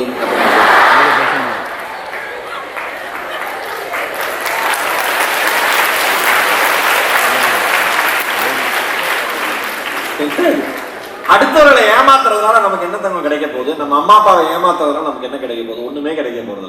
அந்த நிமிடத்திற்கான சந்தோஷம் கிடைக்கும் உங்களுக்கு. அந்த நிமிடத்திற்கான மகிழ்ச்சி முக்கியமா, வாழ்நாள் முழுவதும் மகிழ்ச்சியாக இருப்பது முக்கியமா என்பதை நீங்கள் தான் தெரிவு செய்ய வேண்டும். 2 சாய்ஸ் எப்பயுமே நம்ம இருக்கும். அந்த நிமிட சந்தோஷம், லைஃப் டைம் ஹாப்பினஸ். இந்த moment happiness, life time happiness. அந்த மொமெண்ட்ல ஹாப்பியா இருக்கணும், ஹாப்பியா தான் இருக்கணும். நான் சொல்றது இந்த மாதிரி கோமாளித்தனமான ஹாப்பினஸ் சொல்றேன். அந்த மாதிரி ஹாப்பினஸ் எடுக்கணும்னு நினைச்சீங்கன்னா நீங்க லைஃப் டைம் ஹாப்பினஸ் மிஸ் பண்ணிடுவீங்க. இதுல நீங்க கரெக்டா இருக்கணும்னு நினைச்சீங்கன்னா லைஃப் டைம் ஹாப்பினஸ் உங்களுக்கு ஈஸியா கிடைக்கும். எதுவுமே சாதாரணமா கிடைச்சிடாது தங்கங்களா, எதுவுமே சாதாரணமா கிடைச்சிடாது. ஒரு மிகப்பெரிய உழைப்பு தேவை. இப்ப நான் மேடையில் நிக்கிறேன், நான் பேசுறேன், ஒரு 1 மணி நேரம் பேசுறேன், ஒரு 1000 பேர் 1500 பேர் உட்கார்ந்து இருக்கீங்க, மேனேஜ்மெண்ட்ல அத்தனை பேர் உட்கார்ந்து இருக்காங்க, இவ்வளவு டீச்சர்ஸும் சாரும் நிக்கிறாங்க கேட்கறாங்க அப்படின்னா என் பேச்சுல விஷயம் இருக்குன்னு நினைச்சு நிக்கிறீங்க, பேசுறீங்க, உட்கார்ந்து இருக்கீங்க. கரெக்டா? கரெக்டாக இந்த இடத்தை நான் பிடிப்பதற்கு கிட்டத்தட்ட 20 ஆண்டு கால உழைப்பு எனக்கு தேவைப்பட்டது. 20 வருஷம் டெய்லி படிக்கணும், டெய்லி படிக்கணும். என் பொண்ணு கேட்பா, என்னை விட நீதான்பா அதிகமா படிக்கிற, அப்படியே ரூம் வந்து அப்படியே புத்தகமா கிடக்கும், எதுக்குப்பா இவ்வளவு படிக்கிறீங்க, எதுக்குப்பா இவ்வளவு படிக்கிறீங்க? நான் சொல்லுவேன், படிச்சா மட்டும்தாண்டா நம் தலைமுறையினுடைய தலையெழுத்து மாறும், படிச்சாதாண்டா இங்க எல்லாமே மாறும், படிச்சுதான் ஆகும். குறிப்பா பெண்கள் படித்தே ஆகணும். நல்லா ஞாபகம் வச்சுங்க. இது ஒரு சுயநலமான ஸ்டேட்மெண்டா கூட இருக்கலாம், ஆனா நான் சொல்றேன், பெண் குழந்தைகள், பெண்கள் மிக தெளிவோடும் மிக மிக பெரிய தெளிவோடும் படிக்கணும். ஏன் அப்படின்னா ஆண்களை விட பெண்கள் சராசரி வாழ்க்கையில் எதிர்கொள்கிற சவால்கள் நிறைய. படிக்கலைன்னா உங்களுக்கு அந்த தைரியம் இருக்கவே இருக்காது, அந்த ஸ்மார்ட்னஸ் இருக்கவே இருக்காது. படிச்சாதான் உங்களுக்கு அந்த தெளிவு கிடைக்கும். படிக்கலைன்னா ஒருபோதும் தெளிவு கிடைக்காது. வெள்ளத்து அணையது மலர் நீட்டம். எவ்வளவு தண்ணி ஹைட்டோ அதுக்கு தகுந்த மாதிரி பூவோட ஹைட்டு. மாந்திரதம் உள்ளத்து அணையது உயர்வு. உனக்கு எப்படா உயர்வு கிடைக்கும்? உன்னுடைய உள்ளம் எப்படியோ அதுக்கு தகுந்த உயர்வு கிடைக்கும். உன் உள்ளம் எப்ப சிறப்பான, ஒரு மனசு எப்ப தெளிவான மனசா இருக்கும், தெளிவான விஷயங்களை படிக்கிற பொழுது, தெளிவான விஷயங்களை கேட்கிற பொழுது, தெளிவான மனுஷங்களோட பழகிற பொழுது உனக்கு கிடைக்கும். பாரக் ஒபாமா ரொம்ப அழகா ஒரு வார்த்தை சொன்னார். என்ன தெரியுமா சொன்னாரு? ஒரு நாளைக்கு எவ்வளவு நேரம் செலவிடுகிறீர்கள் என்பது முக்கியம் அல்ல, ஒரு நாளைக்கு எவ்வளவு நேரம் செலவிடுகிறீர்கள் என்பது முக்கியம் அல்ல, யாருடன் செலவிடுகிறீர்கள் என்பதை பொறுத்தே உங்கள் வாழ்க்கை அமைகிறது என்று சொன்னார் பராக் ஒபாமா. கடைக்கு போய் பால் வாங்கிட்டு வாடி. கடைக்கு எங்கம்மா போக சொல்ற? கடை என்ன சேலத்திலயா இருக்கு? தெரு முனையில இருக்கு. நாமக்கல்ல நம்ம இருக்குது தெருவுல. அவ்வளவு இருக்குமா படிக்க? இந்த அம்மா பயப்படுது. மாவு பாக்கெட் வாங்கினாலும் படிக்கங்குது, பால் பாக்கெட் வாங்கினாலும் படிக்கங்குது. இந்த அம்மாக்கு என்ன பயம்னா, ஒரு உலகத்திலே பெருசா வந்துருவாளோ. Namakkal topper, Tamil Nadu topper, India டாப்பர்லாம் போய் வேர்ல்டு டாப்பர் ஆயிடுவோம் என் பொண்ணு. பக்கத்து வீட்டுலாம் என் பொண்ணு நல்லா படிக்குதுங்க. ஐயோ உங்களுக்கு தெரியாது, எப்ப எனக்கு மாவு பாக்கெட் கூட வாங்க போக மாட்டேங்கிறா, அவ்வளவு படிக்கிறா. எக்ஸாம் வந்து ரிசல்ட் முடிஞ்சு மார்க் எவ்வளவு, ஜஸ்ட் பாஸ். அதுக்கு மாவு பாக்கெட் வாங்கிக்கலாம் மேடிங்க அம்மா. இது விஷயம் கிடையாது. நீங்க உடலை ஆரோக்கியமா வச்சுங்க, உடலை ஆரோக்கியமா வச்சுங்க. தினமும் அரை மணி நேரம் 9th வரைக்கும் மேட்ரியா அலோவ் பண்றாங்க. 10th 12th படிக்கிறாங்களா? 11th இங்க 11th இருக்கீங்களாமா? வா சூப்பரா இருக்காமா, கையில போட்டுருங்க. இந்த 11th படிக்கிற எல்லாரும் சொல்றேன், ஒரு ½ an hour ஆகுது நீங்க ஏதாவது ஒர்க் அவுட்டோ இல்ல வீட்டுல பாட்டை போட்டு டான்ஸ் ஆக ஆடுங்க. சீரியஸா சொல்றேன், ஓகேவா? உடம்ப உற்சாகமா வச்சுங்க. உடம்ப உற்சாகமா இருந்தா மட்டும்தான் மனசு ஃப்ரெஷ்ஷா இருக்கும். மனசு ஃப்ரெஷ்ஷா இருக்கிறப்ப நீங்க படிக்கிறப்ப கவனம் அதிகமா போகும். அது நீங்க தான் நேரத்தை திட்டமிடணும். நான் அடிக்கடி சொல்லுவேன், நேரத்தை திட்டமிட தவறியவன் ஒருபோதும் வாழ்க்கையில் வெற்றி பெற முடியாது. டைம் மேனேஜ்மெண்ட் ரொம்ப ரொம்ப முக்கியம். உங்களுக்கு கரெக்டா புரிஞ்சுக்கோங்க. இப்ப ரீசெண்டா இப்ப நம்ம வந்து கிரிக்கெட்னா எல்லாரும் பார்ப்போம், அதுல மாற்று கருத்தே இல்ல. ரீசெண்ட் ஒலிம்பிக் யாராவது செய்தியில கேள்விப்பட்டீங்களா? ஒலிம்பிக்ல என்ன மெசேஜ் உங்களுக்கு பிடிச்சது சொல்லுங்க பார்ப்போம். யாராவது ஒருத்தர்? Neeraj Chopra, very good very good, வெள்ளி பதக்கம் இந்தியாக்காக வாங்கி கொடுத்தார். சூப்பர், ஒரு பலத்தை கைத்தறி கொடுங்க. Very good. வேற யாருமா உங்களுக்கு தெரிஞ்ச பேர் சொல்லுங்க. யாரு? டக்குனு கேட்டா பிடிச்சார் சொல்றதா? சொல்லுங்க. என்னடா தம்மா? பிவி சிந்து எலிமினேட் ஆயிடுச்சு, வருத்தம் ஆயிடுச்சு அவனுக்கு. சரி விடு, நல்ல பிள்ளை, நாட்டுக்காக சிந்திக்கும் போல இருக்கு. வேற என்னப்பா 2 வெங்கல பதக்கம் ஒரு பொண்ணு அடிச்சது, பாரு பேர் என்ன? Manu Bhaker, very good. யார் சொன்னது? கை தூக்கு, வெரி குட், கை தூக்குங்க பின்னாடியும். Very good very good very good. சொன்னவங்களுக்குலாம் வாழ்த்துக்கள். இன்னும் அந்த பிள்ளை சொல்லிட்டு கை தூக்கணும், அதுக்கு பயப்படுது. பயப்படாதமா, இங்க பாருங்க, பெண்கள் எல்லாருக்கும் சொல்றேன், உங்கள் கருத்தை எந்த இடத்திலும் சொல்வதற்கு தைரியமும் தெளிவும் இருந்தால் எந்த இடத்தில் வேண்டுமானாலும் உங்கள் கருத்தை பதிவு செய்யலாம். ஓகேவா? தைரியமா கேட்டுக்கு போல்ட் ஆன்சர் பண்ணும். சொன்னவங்க எல்லாருக்கும் வாழ்த்துக்கள். இப்ப எல்லாருக்கும் தெரிஞ்ச பேரா நிறைய பேர் இருக்குல்ல, தெரியாத ஒரு பேர் சொல்றேன். ஒலிம்பிக்ல மராத்தான் நடக்கும். ஒரு 42.195 கிலோமீட்டர் ஒலிம்பிக் மராத்தான்ங்கிறது. அதுல வந்து முதல் பரிசு வாங்கினது வந்து நெதர்லாந்து சேர்ந்த ஹசன் நினைக்கிறேன், சம்திங் நெதர்லாந்து பெண்மணி. அவங்க வந்து ஒரு 2 மணி நேரம் 22 நிமிஷம் 55 வினாடியில அந்த பந்தயத்தை முடிச்சாங்க. 42.195 கிலோமீட்டர். இப்ப அந்த பொண்ணோட பேர் கூட உலகத்துக்கு தெரியாது. அந்த ஒலிம்பிக் மராத்தான்ல ஆக கடைசியா 80வது இடத்துல ஒரு பொண்ணு வந்துச்சு. எத்தனாவது பிளேஸ்மா? 80th place. முதல் பரிசு வாங்கினவங்க கூட பேப்பர்ல அவளை பரபரப்பா போடல. ஆனா 80th பிளேஸ் பிடிச்ச அந்த பொண்ணை பரபரப்பா போட்டாங்க, பேட்டி எடுத்தாங்க, உலகமே கொண்டாடுது. ஒலிம்பிக் பார்க்க வந்த பார்வையாளர்கள் கை தட்டி கூடவே ஓடி உற்சாகப்படுத்தினாங்க. ஏன் தெரியுமா? அந்த பொண்ணு பூட்டானை சேர்ந்தவர். அந்த பெண்மணி பூட்டானை சேர்ந்தவர். அவங்க பேரு கின்சாங் லாமா அப்படிங்கிறது அவங்களோட பேரு. எல்லாரும் என்ன சொன்னாங்கன்னா, முதல் 1, 2, 3 இடம் பிடிச்ச அப்புறம் அதிகபட்சம் முதல் 10 இடம் வந்ததுக்கு அப்புறம் எல்லாரும் கிவ் அப் பண்ணிடுவாங்க. போதும் என்ன ஓடிட்டு அப்படின்னு விட்டுருவாங்க இல்லையா? ஆனா இந்த பெண்மணி பரிசு பெறுவது முக்கியம் இல்ல, டார்கெட் முக்கியம் தான். ஆனா அது கிடைக்கலன்னா என்னோட ப்ராசஸ ஓடுறத நான் நிறுத்தவே கூடாதுன்னு சொல்லிட்டு 3 மணி நேரம் 52 நிமிஷம் 59 செகண்ட் ஓடி அந்த ஓட்ட பந்தயத்தை நிறைவு செய்ததால் மட்டுமே உலகம் அவரை இன்று வரை பாராட்டிட்டு இருக்கு. Olympic marathon. அப்ப இங்க இருக்கிற உங்களுக்கு சொல்றேன், ஒரு கிளாஸ்ல 40 பேரோ 30 பேரோ 20 பேரோ நீங்க படிக்கிறீங்க அப்படின்னா முதல் 3 இடங்கள் வாங்குறவங்க ஓகே வாங்கட்டும். அவங்க தான் எப்பயுமே ஃபர்ஸ்ட் பிளேஸ் வாங்க போறாங்க, ஃபர்ஸ்ட் ரேங்க் வாங்க போறாங்க. இவங்க தான் முதல் 10 ரேங்க்ல வாங்க போறாங்க. நான் என்ன பண்ண போறேன்னு சோர்ந்துடாத. இந்த உலகம் மிகப்பெரியது, வாய்ப்புகள் கொட்டி கிடக்கு. உன்னோட ப்ராசஸ் படிக்கிறது மட்டும்தான். நீ படிப்பதை முழுமையாக செய்தால் இந்த உலகம் நீ எந்த இடத்தில் வந்தாலும் உன்னை கொண்டாடுவதற்காக காத்திருக்கிறது என்பதற்கு பூட்டான் நாட்டை சேர்ந்த அந்த சகோதரி, அந்த ஓட்டப்பந்தய வீராங்கனை மிகப்பெரிய உதாரணம். இவ்வளவுதான் ப்ராசஸ்ல இருக்கு. படிப்புங்கிறது ஒரு ப்ராசஸ் எல்லாம். 12th முடிச்சுட்டா ஃப்ரீ ஆயிடலாம். எல்லாம் படிக்கிறப்ப என்ன சொல்லிருப்பாங்க, 10th exam படிச்சிருடி 10th exam 10th முடிச்சா போதும் இருக்கும். 11th பப்ளிக் ஆயிட்டாங்க, படி 12th வந்தீங்கன்னா முடிஞ்சு வச்சு கதை. எல்லாரும் அட்வைஸ் 12th திக்குன்னு இருக்கும். ஒரு வயசோடு சாப்பிட்றப்ப ஏன் உலகமே படிக்கிற குழந்தைங்களை பார்த்தா அறிவுரை சொல்லிட்டே இருக்கு. நிறைய பேருக்கு இது எரிச்சலா இருக்கும். எதுக்கு இவ்வளவு அட்வைஸ், அடுப்பா இருக்கு அப்படின்னு நமக்கு தோணும் இல்லையா? எங்கேயாவது ஃபங்க்ஷன் போனா கூட என்ன கேட்பாங்க, நிம்மதியாக 8வது படிக்கிற, 11வது அங்கே, அடுத்த வருஷம் 12வதா?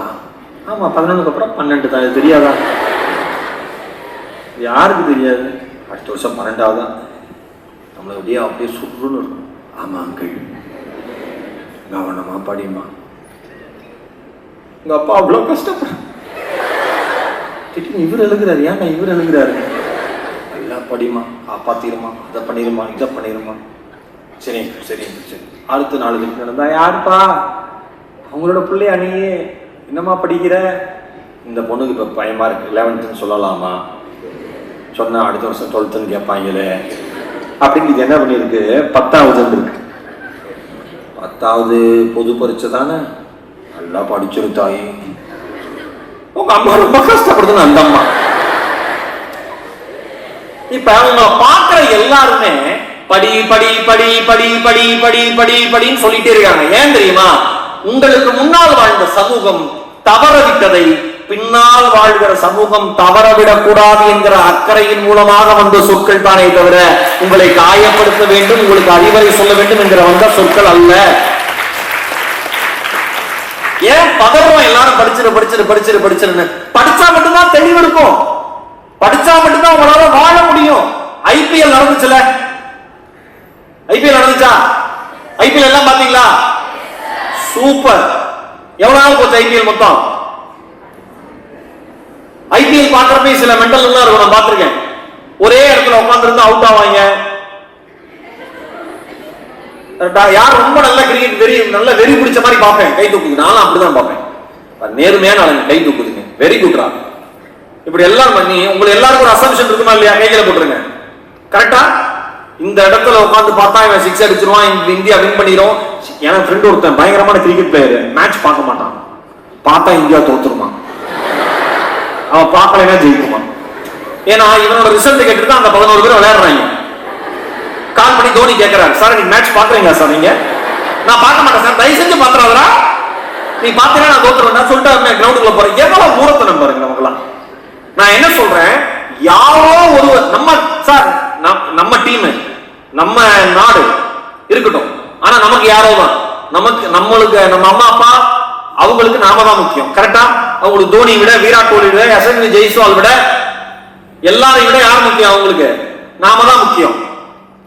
நாம என்ன பண்றோம்? பிடிச்ச நடிகர் திரைப்படம் வந்தா ஒரு பொண்ணுகிட்ட கேட்கிறேன், உன்னோட ட்ரீம் என்னமான்னு. ஃபர்ஸ்ட் டே ஃபர்ஸ்ட் ஷோ பார்த்தோம் சார், அதுக்கப்புறம் நான் இல்லைன்னா கூட பரவாயில்ல சார். நான் சொன்னேன், உன்னை கூட்டு போயிட்டு சாவச்சிடும் பரவாயில்லையா? என்ன சார் இப்படிலாம் பேசுறீங்க அப்படின்னு. என்ன இது என்ன ட்ரீம்? இப்படி நான் தப்புன்னு சொல்ல பாரு. நான் என்ன சொல்றேன், பிடித்த நடிகர்கள் படம் ஜெயிச்சா, கை தட்டுறீங்க, சந்தோஷப்படுறீங்க, அக்செப்ட் பண்றீங்களா? நான் உட்பட அப்படிதான் இருந்தேன். அப்புறம் மாறுவோம் எல்லாருமே. பிடிச்ச கிரிக்கெட் டீம் ஜெயிச்சா கை தட்டுறோமா? சிஎஸ்கே ஜெயிக்கணும் நினைப்போம். சிஎஸ்கே தோத்துருச்சு, ஃபைனல்ல வேற 2 டீம் வந்துருது, அந்த 2 டீம்ல ஒரு டீமுக்கு மாறிடுவோம். கரெக்டா? அப்படிலாம் கிடையாது. நோடி என்னடி இப்படி சொல்றாரு அவர் அப்படிங்க இல்ல. பாப்பீங்களா ஃபைனல் மேட்ச்? பாப்பீங்கல்ல, பார்த்த 2 டீம்ல யார் ஜெயிச்சாலும் நான் மனுஷனுடைய மனநிலை எழுதி தரேன். 2 டீம்ல யார் ஜெயிச்சாலும் பரவாயில்லன்னு ஒருத்தன் பார்க்கவே மாட்டான். இதான் உண்மை. ஏதோ ஒரு டீம் சப்போர்ட் பண்ணுவீங்களா? நான் என்ன கேட்கிறேன், உங்க பிடிச்ச டீம் ஜெயிக்கணும்னு நினைக்கிறீங்க, ஜெயிக்கலைன்னா கடைசியா விளையாடுற 2 பேர்ல எவன் ஜெயிக்கணும்னு நினைக்கிறீங்க? அவர் படம் ஜெயிக்கணும்னு நினைக்கிறீங்க, அவர் பாட்டு ஜெயிக்கணும்னு நினைக்கிறீங்க? நான் ஒரே ஒரு விஷயம் சொல்றேன், உங்களை சுற்றி இருக்கிற சமூகம், சில விஷயத்தை என்னால ஓப்பனா சொல்ல முடியாது, ஏன்னா இதெல்லாம் சின்ன குழந்தைங்க. உங்களை சுற்றி இருக்கிற சமூகம் ரொம்ப பிளான்டா ஒரு திசையை நோக்கி அழைத்து செல்கிறது, அந்த திசையிலிருந்து நீ தப்பிக்கணும்னா படிச்சா மட்டும்தான் உனக்கு எல்லாமே புரியும். படிக்கிறதா வெறும் பாடப்புத்தகம் கிடையாது. நியூஸ் பேப்பர் படி, லைப்ரரி புக்ஸ் எடுத்து படி. நீ ஒரு பேண்ட செலிப்ரேட் பண்றியா? எனக்கு யூஎஸ்ல ஒருத்தர் இருக்காரு, யூஎஸ்ல ஒரு கான்சர்ட் போட்டிருக்காங்க போல இருக்கு, அவர் கூட்டு போயிருக்காரு. டிக்கெட் விலையே $3000. $3000 எவ்வளோ? 2,00,000 40,000 ரூபாய் கிட்டத்தட்ட, அதுக்கு மேல. அந்த பொண்ணு என்ன நீ கூட்டிட்டு போனாதான் ஆச்சுன்னு தலையில நின்று கூட்டு போவோம். அவர் அழுகிறாரு போன் பண்ணி. இப்படி என்னங்க ஒப்பல நேரம் நடக்குது, ஒரு வார்த்தை புரியல. சுத்தி பார்த்தா நான் மட்டும்தான் அமைதியா இருக்கேன், எல்லாம் அப்படி கத்திக்கிட்டு இருக்குங்க. அப்படி நான் என்ன சொல்றேன், நீ ஒரு பிடிச்ச பேண்ட், ஒரு கொரியன் பேண்டா செலிப்ரேட் பண்ற, பிடிச்ச நடிகரா செலிப்ரேட் பண்ற, பிடிச்ச நடிகையா செலிப்ரேட் பண்ற, பிடிச்ச மியூசிக் டைரக்டரா அந்த பாட்டை செலிப்ரேட் பண்ற, பிடிச்ச கிரிக்கெட் டீமா செலிப்ரேட் பண்றீங்க, பிடிச்ச கிரிக்கெட் பிளேயரா செலிப்ரேட் பண்றீங்க. நான் ஒரே ஒரு கேள்வி கேட்கிறேன், அடுத்தவர்கள் வெற்றியே வாழ்க்கை முழுவதும் கொண்டாடுவதற்கு நீங்கள் பிறந்தீர்களா, இல்லை நீங்கள் வெற்றி அடைவதற்கு இந்த உலகத்தில் பிறந்தீர்களா என்கிற ஒரே ஒரு கேள்வியை உங்கள்கிட்ட கேட்டீங்கன்னா நீங்க ஜெயிச்சிருவீங்க. அப்படி ஒரு எக்ஸைட்மெண்ட் அடுத்தவங்க ஜெயிக்கிறப்ப வருது. நாம ஜெயிக்கிறோம் ஏன் வரமாட்டேங்குதுங்கிறது என்னுடைய தாழ்மையான கொஸ்டின். சிலதெல்லாம் ஸ்டிக்கர் வாங்கி ஒட்டி இருக்கு புத்தகத்துல, அதை பார்த்துட்டு தான் அப்பா இருக்கும் டிஸ்கஷன் வேற. இன்னொன்னு தங்கம், அந்த குரூப் சைக்காலஜியில அடிமையாதீங்க தங்கம். அதாவது குழு உளவியல் அப்படின்னு ஒரு குழு மனப்பான்மை, அது சார்ந்த ஒரு உளவியல் இருக்கு. இப்போ கிளாஸ்ல ஒரு கிளாஸ்க்கு எவ்வளவு பேர் 40 45 40 பேர் உதாரணத்துக்கு நான் சொல்றேன். ஒரு 40 பேர் படிக்கிற ஒரு கிளாஸ் ரூம்னு வச்சுக்கிட்டாங்க. ஒரு 30 பேரும் பிடிஎஸ்ன்னு பேசுறாங்கன்னு வச்சுக்க, இல்ல ஏதாவது ஒரு படத்தை பத்தி பேசுறாங்கன்னா உனக்கு அது பெருசா விருப்பம் இல்லை, உனக்கு ஆனஸ்டா பெருசா விருப்பம் இல்லை. ஆனா நீ என்ன நினைப்ப, இவங்களோட பேசினா மட்டும்தான் அந்த குரூப்ல நம்ம சேர்த்துக்குவாங்க, இல்லைன்னா ஆர்டர் விட்டா பார்ப்பாங்கன்னு நீ பேசுவ. கரெக்டா? விளையாட்டுக்கு பேச ஆரம்பிக்கிறது என்ன ஆகும்னா சின்ன ஆர்வமா மாறும். சின்ன ஆர்வமா மாறுறது என்ன ஆகும்னா நிறைய விஷயங்களை தெரிஞ்சுக்கணும்னு தோணும். நிறைய விஷயங்களை தெரிஞ்சுக்கணும்னு தோன்றது என்னவா மாறும்னா பிளைண்டா அவங்கள நம்ப தோணும். இப்ப மிகப்பெரிய ரசிகர்கள் ஒருத்தர் சொன்னா, ஒரு ஆக்டர் சொன்னா, ஒரு நடிகை சொன்னா, ஒரு ஸ்போர்ட்ஸ் பிளேயர் சொன்னா அப்படியே அவங்க ஃபாலோவர்ஸ் கேட்கறாங்களா? கரெக்டா? இப்ப பிளைண்டா நம்ம நம்புறோமா? அது இருக்கிற நல்லது கெட்டதே தெரியாதா? எது நல்லது எது கெட்டதுன்னு தெரியறதுக்கு படிச்சாதான் அந்த அறிவு வரும். அதுக்குதான் படிக்கணும், வேற எதுக்குமே இல்லை. அதுக்குதான். இப்ப ஐபிஎல் நீங்க எல்லாம் பாக்குறதுனால நிறைய பேர் ஃபேன்ஸ் இருக்கிறதுனால ஒண்ணு சொல்றேன். ஐபிஎலுக்கு மும்பை இந்தியன்ஸ்க்கு யாரு கேப்டனு? ஹார்திக் பாண்டியா. ஹார்திக் இல்லையா? அதுக்கு முன்னாடி யாரா இருந்தா கேப்டனா? என்னடா இவ்வளவு அறிவா இருக்கீங்க எல்லாம், சூப்பர்ரா. ரோஹித் சர்மா இருந்தார். இந்த வருஷம் ஐபிஎல்ல யார் கேப்டன் ஆயிட்டா? ஹார்திக். ரோஹித் அவருக்கு கீழே விளையாண்டாரா? விளையாண்டார். ரோஹித் இவரு நம்ம ஹார்திக் எதிர்த்து அந்த மும்பைல வான்கடை மைதானத்துல எல்லாரும் அவ்வளவு கிண்டல் பண்ணி கத்துனாங்களா? மும்பை இந்தியன்ஸ் ஃபேன்ஸே ஹார்திக் பாண்டியாக்கு எதிர்த்த மாதிரி நீ வெளில போன்னு கத்துனாங்களா? நடந்துச்சு. அவர் எல்லாத்தையும் கொடுத்துட்டு அமைதியா இருந்தாரா? பிளே பண்ணாரா? தோத்தார் ஜெயிச்சார், ப்ராசஸ்ல இருந்தார். அப்படியே T20 வேர்ல்ட் கப் வருது. அப்படியே T20 வேர்ல்ட் கப் வருது. T20 வேர்ல்ட் கப்ல யார் கேப்டனு? அவருக்கு யார் விளையாண்டா? ஹார்திக் பாண்டியா விளையாண்டார். T20 வேர்ல்ட் கப் ஜெயிச்சிட்டோமா? சூப்பர். கடைசி ஓவர் யார் போட்டா? ஹார்திக் பாண்டியா. அறிவா இருக்க சூப்பர். ஹார்திக் பாண்டியா போட்டார், ஜெயிச்சோம். மும்பை முழுக்க அப்படியே ஊர்வலமா வந்தாங்களா? அந்த ஊர்வலம் எங்க இந்த கிரவுண்ட்ல எங்க செலிப்ரேட் பண்ணாங்க? அதே வான்கடை மைதானத்தோட கிரவுண்ட்ல செலிப்ரேட் பண்ணாங்களா? எந்த மைதானத்தில் இருந்த ரசிகர்கள் ஹார்திக் பாண்டியா வெளியில போ டவுன் டவுன் கத்துனாங்களோ, ரோஹித் சர்மா பேட்டி கொடுக்கிறாரு, 20வது ஓவரை, லாஸ்ட் ஓவரை, இந்தியாவினுடைய வெற்றியை தலையெழுத்தை நிர்ணயிக்கிற அந்த ஓவரை ஹார்திக் நம்பி நான் வீசுவதற்காக அழைத்தேன். அவர் மிக சிறப்பாக பவுலிங் போட்டாரு. அந்த ஒரு மனுஷன் இல்லைன்னா வேர்ல்ட் கப் இல்லை. எல்லாரும் உழைச்சிருக்கோம், ஆனா அந்த ஓவர் ரொம்ப முக்கியம். எந்த வான்கடை மைதானத்தில் ஹார்திக் வெல்லப்போன்னு சொல்லி கத்துனாங்களோ அதே மைதானத்துல அத்தனை பேர் எந்திரிச்சு ஹார்திக்க கொண்டாடினாங்க. ஹார்திக் ஹார்திக் கொண்டாடினாங்க. இங்க இருக்கிற எல்லாருமே ஞாபகம் வச்சுங்க, வாழ்க்கை ஒரு நாள் உங்களை அவமானப்படுத்தும், ஒரு நாள் உங்களை விமர்சனம் செய்யும், ஒரு நாள் உங்களை அசிங்கப்படுத்தும். ஆனால் நீங்கள் எதில் பயணிக்கிறீர்களோ அதில் தெளிவாக இருந்தால், அதில் நீங்கள் வெற்றி அடைந்தால் எந்த உலகம் உங்களை பழித்து பேசியதோ அந்த உலகமே உங்களை பாராட்டி பேசுவதற்கு ஒரு நாள் தயாராக காத்திருக்கிறது என்கிற நம்பிக்கையோடு படிங்க.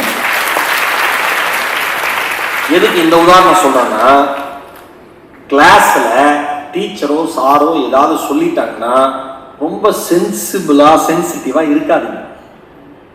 அவங்களுக்கு என்ன ஜென்மத்து பகையா? நீ வீட்டுக்கு போய் மேடம் வீட்டுல இருந்து நகையில அத்துட்டு வந்துட்டியா, சாரோட நகையில எடுத்துட்டு வந்துட்டியா, சாரோட பைக்கை தூக்கிட்டு வந்துட்டியா? எதுவுமே கிடையாது, ஒண்ணுமே கிடையாது. தங்க இன்னொன்னு சொல்லவா, நீ படிச்சு முடிச்சு பெரிய லெவல்ல போஸ்டிங் ஆயிடுற, யூஎஸ்ல போய் ஒரு பெரிய கம்பெனில தரான 1 கோடி ரூபாய் சம்பளம் வாங்குற, ஜாயின் பண்றதே 1 கோடி ரூபாய் வாங்குற, படிச்சு முடிச்சுட்டு ஒரு 15-20 வருஷம் கழிச்சு ஏதாவது அலுமினி மீட் நடக்குது, இதே கிரீன் பார்க் ஸ்கூலுக்கு நாமக்கலுக்கு வர, நம்ம எல்லாருமே உட்கார்ந்துருக்காங்க. உன்னை யார் அதிகமா திட்டாங்களோ அந்த மேடம் கிட்ட போய், மேடம் எனக்கு தெரியுதான்னு கேளு, தெரியலம்மா தெரியலம்மா. ஏன் ஒருத்தங்களை ஞாபகம் வச்சுக்கல, ஒவ்வொரு வருஷமும் ஆயிரக்கணக்கான ஸ்டூடெண்ட்ஸ் அவங்க பாக்குறாங்க. அவங்களுக்கு என்ன தெரியுமா, அவங்க பாடம் நடத்துற அத்தனை பேருமே வாழ்க்கையில தோத்துறக்கூடாதுங்கிற ஒரே ஒரு எண்ணம் மட்டும்தான் உங்களை பார்த்து கடுமையான சொற்களை பேச வைக்கிறது. எனக்கு தெரிஞ்ச ஒருத்தர் சொன்னாரு, அமேசிங்கான ஒரு வாக்கியம், வண்டர்ஃபுல் சென்டென்ஸ். நான் அதை கேட்டது நானே நிறைய மாறிட்டேன். என் மேல யாராவது கோச்சுட்டா கூட நான் அதை அப்படிதான் பார்ப்பேன். அவர் சொன்னாரு, உன்னை நோக்கி வருகிற வார்த்தைகள் கனிவாக வருகிறதா, வீரியமாக வருகிறதா, கோபமாக வருகிறதா என்று பார்க்காது. இது எல்லாருமே எங்க டீச்சர்ஸ் கூட இம்ப்ளிமெண்ட் பண்ணலாம். ஏன்னா மேனேஜ்மெண்ட் சைலன்ஸ் கடுமையா பேசுறாங்கன்னா நீங்களும் அப்படி ஆயிடக்கூடாது. உங்களை நோக்கி வருகிற வார்த்தைகள் கடுமையாக வருகிறதா, வீரியமாக வருகிறதா, மகிழ்ச்சியாக வருகிறதா, கோபமாக வருகிறதா என்று பார்க்காதீர்கள். அந்த வார்த்தைகள் சொல்ல வந்த செய்தியை மட்டும் எடுத்துக்கொள்ளுங்கள். புரியுதா? என்ன மெசேஜ் கன்வே பண்றதுக்காக மேடம் உன்னை திட்டினாங்களோ அந்த மெசேஜை மட்டும் டேக் அவேவா எடுத்துட்டு போய் நீ மாத்த கத்துக்கும். நீ என்ன பண்ணுவ, அந்த மெசேஜை விட்டுருவ. இப்ப இங்கிலீஷ் நல்லா படிக்கலன்னா, ஏன்டி நீ படிக்கவே மாட்டேங்கிற, உனக்கு எத்தனை தடவை சொல்லி தருது அப்படின்னு மேடம் உன் ஃப்ரெண்ட்ஸ் முன்னாடி சொல்லிட்டாங்கன்னா நீ ஷேக்ஸ்பியரோட பேத்தி, உனக்கு அவமானம் ஆயிரும். என்ன பார்த்து இங்க எப்படி சொன்னாங்க மேடம், வேற யாரை பார்த்துட்டு சொல்லுவாங்க, நீ தான் ஒழுங்கா படிக்கல. கரெக்டா? நீங்க தானே ஒழுங்கா படிக்கல, உங்களை தானே பார்த்து சொல்ல முடியும். அவங்க திட்டது உன்னை அவமானப்படுத்துறதுக்கு இல்ல. நீ வெளியில போய் எங்கேயாவது இங்கிலீஷ்ல பேசுறப்ப என்னோட ஸ்டூடெண்ட் பேசுற இங்கிலீஷ் யாரும் சரியா இல்லைன்னு சொல்லிடக்கூடாது. இங்கிருந்தே அவள் தவறை திரித்துக் கொள்ள வேண்டும். சமுதாயத்திற்கு போறப்ப அவ சூப்பரா போகிற எண்ணத்துல திட்டுறாங்க. இவ்வளவுதான். எனக்கு பறவைகள்ல பிடிச்ச பறவை கழுகு. எனக்கு கழுகு ரொம்ப பிடிக்கும். மெஜஸ்டிக்கான ஒரு பேர்டு. நீங்க கழுகுட்டு இருந்து டார்கெட்டான ஒரு 5 நிமிஷத்துல முடிச்சாங்க. கழுகுட்டு இருந்து ஒரு டார்கெட் விஷயத்தை நீங்க கத்துக்கலாம். கழுகு மட்டும் தாங்க 5 கிலோமீட்டர் தொலைவில் இருக்கிற இரையை சரியாக பார்க்க முடியும். 5 கிலோமீட்டர். போனை பார்த்துட்டு சாப்பிடுறோம், என்ன சாப்பிட்டோம் நமக்கு தெரியல. 5 இன்ச்சு தான் பிளேட்டுக்கு வாய்க்கும். என்னடி வேணுமா, என்ன வேணுமான்னு கேட்கறேன். நான் சாப்பிடவே இல்லை, 5 இட்லி தின்றுக்கடி போனை பார்த்துட்டு. 5 சாப்பிட்டேன். என்ன தட்டே கிளீனா இருக்கு, நானும் தொட்டுக்கு எதுவுமே வைக்கல, நீ பாட்டு வெறும் கிளீன்ல தின்னுட்டு இருக்க. என்னன்னே தெரியாம அப்படி சிந்தனை எங்க மூழ்கி போன்ல கிடக்கும். கழுகு டார்கெட் வச்சதுன்னா அந்த டார்கெட் மேலே ஒரு முயல் டார்கெட்டா வைக்கணும்னு வச்சாங்க கழுகு பிடிக்கிறதுக்கு. அந்த முயல் அங்கங்க ஓடும்ல, எவ்வளவு இடத்துல ஓடும். ஆனா அந்த முயலை சுத்தி மட்டும்தான் அது கவனம் இருக்குமா. நடுவுல மேகங்கள் வரும், மழை பெய்யலாம், காத்தடிக்கலாம், மற்ற பறவைகள் வரலாம், மற்ற விலங்குகள் ஓடலாம், காற்றுக்குள்ள அந்த சருகுகள் கீழே விழலாம். என்ன நடந்தாலும் கழுகு தன் இரையின் மீது வைத்த அந்த டார்கெட்டை மாற்றவே மாட்டாதான். இன்னும் சரியா சொல்ல போனா 3.2 கிலோமீட்டர் டிஸ்டன்ஸ்ல இருக்கிற ஒரு முயலை ஒரு கழுகால் எளிமையாக அந்த இரையை பிடிச்சு சாப்பிட முடியுமா? இன்னொன்னு தெரியுமா, கழுகு ஒருபோதும் செத்த இறந்து போன இரையை உண்ணவே உண்ணாது, புதுசா தான் பிடிக்கும். நாம தான் பழைய டார்கெட்டை பெருசா பேசிட்டு இருப்போம். அதான் 8th நல்லா படிச்சேன், இப்ப 9th பெப்பேன். அப்ப 8th விட்டுரு, 8th பத்தி யாருக்கும் அவ்வளோ முடிஞ்சு போச்சு, அது இறந்த காலம் முடிஞ்சு போச்சு. நான்லாம் அப்பயே நான்லாம் 100 மார்க் எடுப்பேன்டி. எப்படி? LKG ready. அதுக்கப்புறம் வாங்கினதே இல்லடி உடுதணும். எல்கேஜியில் எப்படி எடுத்த A to Z எழுத சொன்னாங்கடி, கரெக்டாக எழுதிட்டேன்டி. இது என்ன அச்சீவ்மெண்ட் அது? பழைய இறை ஒருபோதும் கழுகுகள் சாப்பிட்டதாய் வரலாறு இல்லை. மனிதன் மட்டும்தான் பழைய சாதனைகளை புதுசாக செஞ்சது போல பேசிக்கிட்டு சந்தோஷப்பட்டுக்கிட்டே இருப்பான். அப்படி இருந்துட்டே இருந்துடாதீங்க. கழுகு எதுக்கு சொல்ல வந்தோம்னா, அந்த டார்கெட் டைம் பண்றது, அச்சீவ் பண்றது அது ஒரு பக்கம். அது தன்னுடைய குட்டிகளை எப்படி ட்ரெயின் பண்ணணும்னா, இருக்கிறதுல எங்க தங்க போய் கழுகு கூடு கட்டும், உயரமான இடத்துல கூடு கட்டும். கரெக்டா? மிக உயரமான இடத்துல கூடு கட்டும்.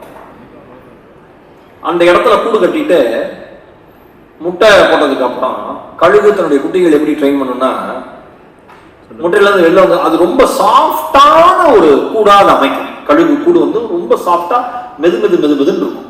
குழந்தைங்க திறந்தோன்னு அப்படி ஜாலியா ஜம்முன்னு இருக்கிறதுக்கு அப்புறம் குழந்தைங்கலாம் அது திறந்து கொஞ்சம் வளர்ந்துருமா, இறகெல்லாம் முளைச்சிருமா.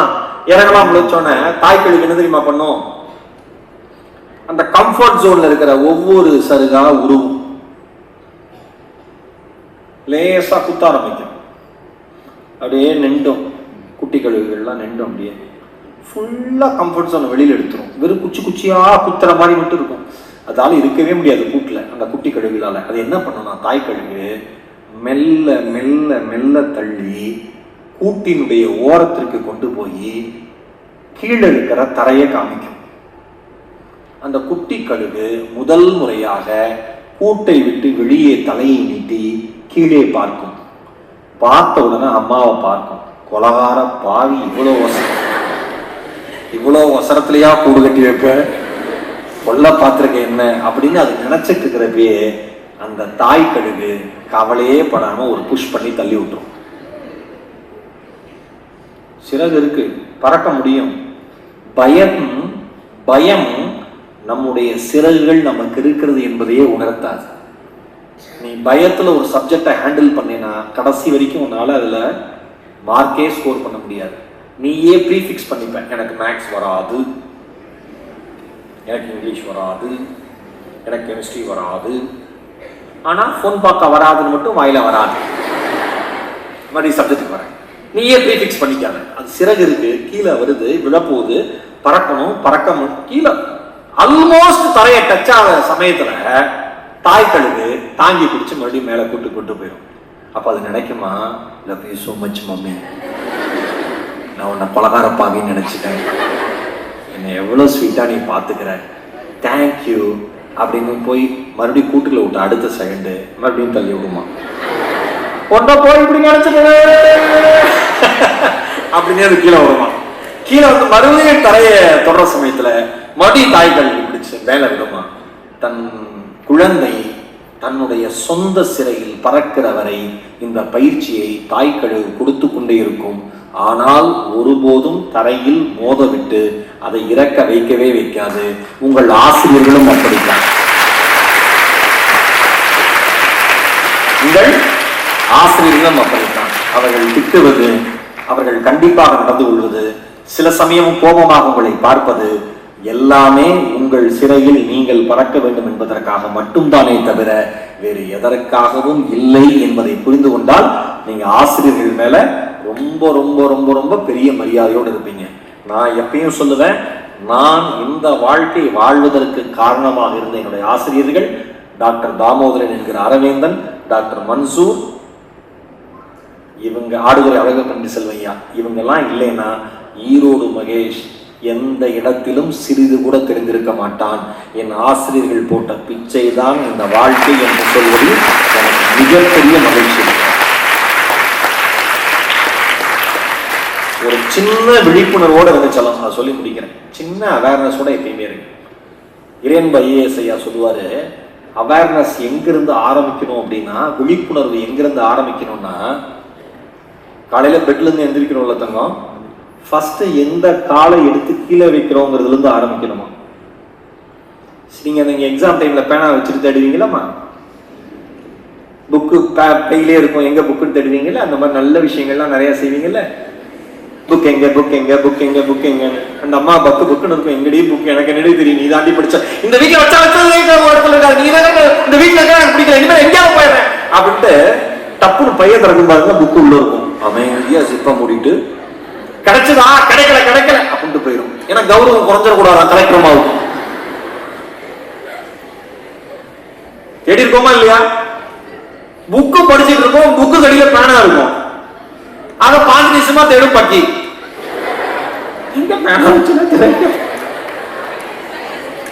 அப்ப நம்முடைய சிந்தனையுடைய விழிப்புணர்வு எந்த அளவுக்கு இருக்கு பாருங்க. இறைமையே சொல்றாரு, காலையில தூங்கி எந்திரிச்சு காலை கீழே வைக்கல, முதல்ல வலது கால வச்சு எந்திரிச்சியா இடது கால வச்சு எந்திரிச்சு ஆரம்பிக்கணும். அங்கிருந்து விழிப்புணர்வு ஆரம்பிக்கணுங்கிறாரு.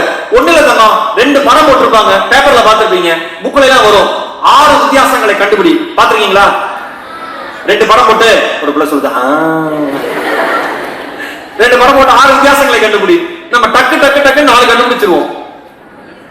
மீதி 2 எங்க தொப்பி போட்டிருக்கான், இதுல இருக்கா இல்லையா, ஐயோ கண்ணாடி, காது பெருசா இருக்கு, காலிச்சு என்னன்னே தெரியலையே.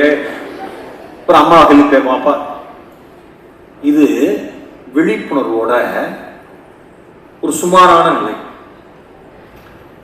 நல்ல அவேர்னஸா இருக்கிற ஆட்கள் டக்கு டக்கு டக்குன்னு 6 வித்தியாசங்களும் கண்டுபிடிச்சிடும். 6 வித்தியாசம் கண்டுபிடிக்கிறவங்களும் இருக்காங்களா உடனே? எப்படி? ஏன்னா அந்த 6 வித்தியாசம் கண்டுபிடிக்கிறதுக்குள்ள உனக்கு 600 ஞாபகம் வெளியில போயிடும். அப்படியே பார்த்து நீங்க பார்த்து மைண்ட். இப்ப நான் 1 hour பேசிருக்கேன், கரெக்டா 1 மணி நேரம் 5 நிமிஷம் கிட்ட பேசியிருக்கேன். நான் பேசி முடிக்கிறதுக்குள்ள நீங்க எந்தெந்த இடத்துல போயிட்டு வந்தீங்க? சில பொண்ணுங்க வீட்டுக்கு போயிட்டு வந்திருக்கோம், சில பொண்ணுங்க ஃப்ரெண்டு வீட்டுக்கு போயிட்டு வந்திருக்கோம், சில பொண்ணுங்க கிரவுண்டுக்கு போயிட்டு வந்திருக்கோம், சில பொண்ணுங்க போயிருக்கோம். அந்த மாதிரிலாம் இருக்கு. எப்ப இந்த மனசு அப்படி இல்லை, டக்கு டக்கு டக்கு டக்குன்னு.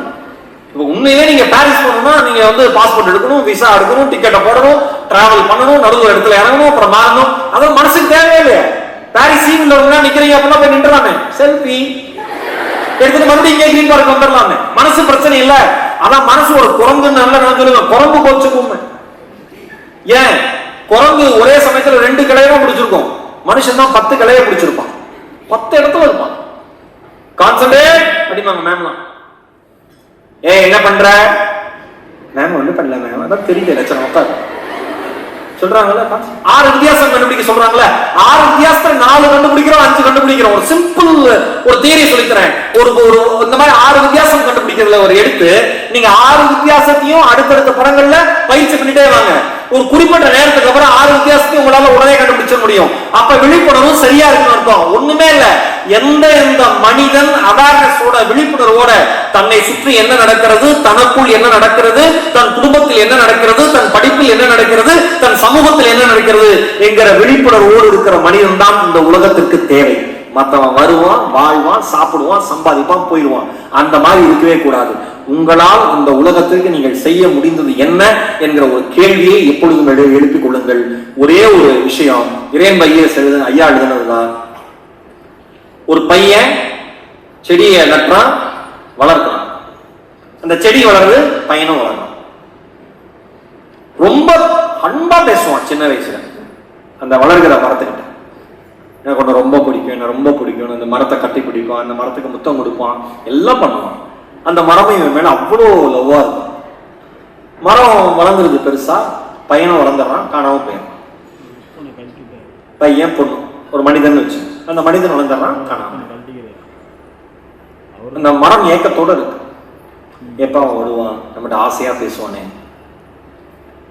ஒரு நாள் அந்த இளைஞன் அந்த பகுதியின் வழியாக வருகிற போது தன்னுடைய கைகளாக இருக்கிற கிளைகளை இலைகளை அசைத்து, வா வா நானும் நீங்க நண்பர்கள், மறந்துட்டியானோன்னு எனக்கு ஞாபகம் வந்து கிட்ட வரான், சோகமா இருக்கான்.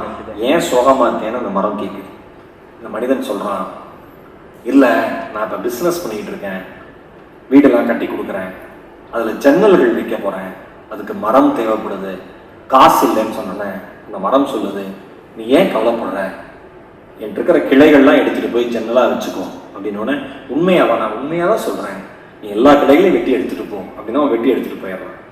போய் ஜன்னல்லாம் வச்சிடறான். மனுஷன்ல மறந்துடுவான்ல, இயல்பு தானே. இந்த மரம் ஏக்கத்தோட இருக்கு. மறுபடியும் கொஞ்ச நாள் கழிச்சு வரான். வந்தோடனே அந்த மரத்தை பார்க்கறான். இப்ப ஏன் சோகமா இருக்க, இப்பயும் நீ சந்தோஷமா இல்லைன்னு மரம் கேட்குது. ஜன்னல்லாம் வச்சுட்டேன், கதவு செய்யணும், அதுக்கு மரம் தேவைப்படுதுன்னா அந்த மரம் சொல்லுது, என்னுடைய அடிமரத்தை மட்டும் விட்டு விட்டு முழுமையான மரத்தை கொண்டு போ, கதவை செஞ்சு கொடு அப்படின்னா அவன் ரொம்ப ரொம்ப சந்தோஷமா அடிமரத்தை மட்டும் விட்டுட்டு வெட்டி கதவு செய்ய கொண்டு போயிடறான். ரொம்ப நாள் ஆயிடுத்து. மறுபடியும் அந்த இளைஞன் தன் மனைவி குழந்தைகளுடன் அந்த பகுதியை கடந்து போனான். அந்த மரம் பேசுவதற்கே தெம்பில்லாமல், ஏன்னா முழுசா வெட்டிட்டாங்கல்ல, பேசுறதுக்கே தெம்பில்லாமல் அவனை அழைக்கிறது. இப்ப எங்க போற, இதுதான் உன் குடும்பமான? ஆமா, எனக்கு இந்த ஊர்ல எதுவுமே செட் ஆகல, நான் வந்து ஆற்றை கடந்து அடுத்த ஊருக்கு போகிறேன், அங்கே வாழ போகிறேன், சரி நல்லபடியாக போயிட்டு வான்னு வர சொல்லுது. அப்போ அந்த மனுஷன் சொல்கிறான், நான் நல்லபடியாக போவேன், எனக்கு எந்த பிரச்சனையும் இல்லை, ஆனால் ஆற்றை கடப்பதற்கு ஒரு படகு செய்யணும், அந்த படகை நான் எங்கேருந்து செய்வேன், அதுக்கு மரத்துக்கு எங்கே போவேன்னு இந்த மரம் சொல்லுகிறது, என்னை முழுமையாக எடுத்துக்கொள், படகா மாற்று, அடுத்த கரைக்கு போ, நீ சந்தோஷமா இரு அப்படின்னோடனே இவனும் அதே மாதிரி அந்த மரத்தை முழுமையாக எடுத்துக்கிறான், படகு செய்கிறான், அடுத்த கரைக்கு போயிடுறான், சந்தோஷமா இருக்கான். நன்றாக புரிந்து கொள்ளுங்கள், அந்த மரம் என்பது உங்களுடைய பெற்றோர்கள், மனிதன் என்பது நீங்கள்.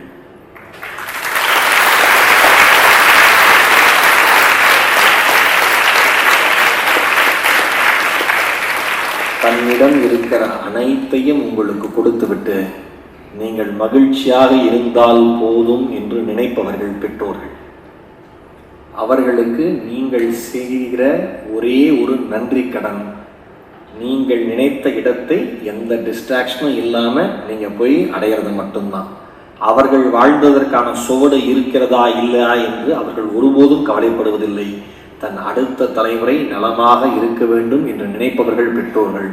என் அருமை மாணவிகளே, உங்கள் அனைவருக்கும் என் இதயம் நிறைந்த வாழ்த்துக்கள். இது ஒரு நல்ல தருணம். இந்த தருணத்தில் நிறைய விஷயங்களை உங்களோடு பகிர்ந்து கொண்டதில் எனக்கு மிகப்பெரிய மகிழ்ச்சி. என் பேச்சினுடைய செறிவாக சில பகுதிகளை நான் சொல்லுகிறேன். வாழ்க்கையில் எதற்கும் அச்சப்படாதீர்கள், வாழ்க்கையில் யாரையும் பார்த்து ஆச்சரியப்படாதீர்கள், உடனடியாக உங்களை நோக்கி வருகிற உறவை நினைத்து பரவசப்படாதீர்கள். வாழ்க்கையில் தாய் தந்தையரை தவிர தியாகம் செய்கிற உள்ளங்கள் இந்த உலகத்தில் உங்களுக்காக பிறக்கவில்லை என்கிற எண்ணத்தோடு இருங்கள். ஆசிரியர்கள் உங்களை கண்டித்து பேசினால் அது உங்கள் வளர்ச்சிக்குத்தான் என்பதில் நீங்கள் மிக மிக உறுதியாக நம்புங்கள். எந்த பள்ளியில் படிக்கிறீர்களோ அந்த பள்ளியினுடைய விதிமுறைகளை கற்றுக்கொள்ளுங்கள், விதிமுறைகளின்படி நடந்து கொள்ளுங்கள். ஏன்னா ரூல்ஸை ஃபாலோ பண்ணாத யாருமே வாழ்க்கையில் மிகப்பெரிய சக்ஸஸ்ஃபுல்லாக வந்ததா சரித்திரமே கிடையாது. இன்னொன்று, உங்கள் அழகை நினைத்து ஒருபோதும் கவலை கொள்ளாதீர்கள், வெற்றி அடையுங்கள். உங்கள் அழகை கொண்டாடுவதற்கு இந்த உலகமே ஒரு நாள் காத்திருக்கிறது என்கிற எண்ணத்தோடு இருங்கள். என்றைக்குமே ரிசல்ட்டுக்காக படிக்காதீங்க, படிக்கணுங்கிற எண்ணம் அது ஒரு ப்ராசஸ், படிப்புங்கிறது ஒரு ப்ராசஸ். அந்த ப்ராசஸில் போயிட்டே இருங்க. நீங்கள் எதிர்பார்க்காத ரிசல்ட் உங்களை தேடி வரும் ஒரு நாள் என்பதுதான் என் பேச்சினுடைய செறிவு. என் அருமை சகோதரிகளே, அன்பு தங்கைகளே, வாழ்வது ஒரு முறை, வாழ்த்தட்டு இனி வருகிற தலைமுறை. நம்முடைய பிறப்பு தரித்திரமாக இருந்தாலும் இறப்பு சரித்திரமாக இருக்கட்டும். நாளைய வரலாறு நம் பெயர் எழுதட்டும். இந்த அருமையான வாய்ப்பிற்கு இதயம் நிறைந்த நன்றிகளும் வணக்கம்.